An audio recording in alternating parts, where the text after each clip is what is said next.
Je crois que nous avons besoin de découvrir des choses et d'aider les gens à découvrir des choses. Ce qui veut dire que lorsque quelque chose est déjà découvert, c'est moins intéressant. Découvrir Beethoven aujourd'hui, qu'est-ce que ça veut dire?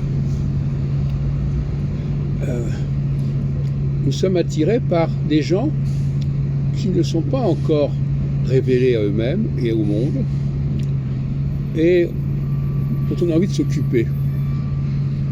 Je viens de voir le film La règle du jeu de Jean Renoir. À un moment donné, une femme dit « Ah, vous avez besoin de quelqu'un pour s'occuper de vous. » C'est un peu ça, d'ailleurs c'est un instinct féminin.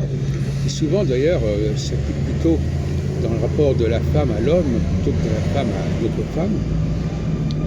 Et nous vivons dans un monde où beaucoup de choses sont déjà révélées, sont déjà connues.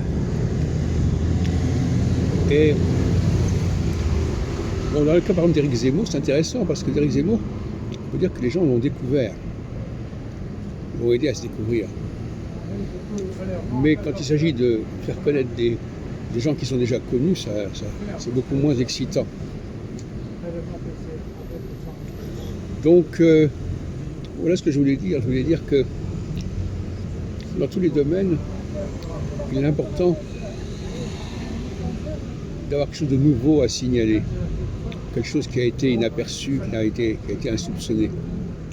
Ça peut être une femme à qui on révèle sa beauté, ça peut être un homme auquel on révèle son génie, mais il faut quand même découvrir quelque chose. Découvrir veut dire enlever le couvercle, enlever ce qui est fermé, ce qui est caché. Donc, c'est toujours triste de voir des gens venir applaudir quelqu'un qui est très connu. Ça n'a plus de sens. La découverte, c'est à un moment donné. Une fois que les choses sont découvertes, elles ne sont plus à découvrir. Elles ne sont plus à faire. Donc, il est important de découvrir ce qu'il y a à découvrir.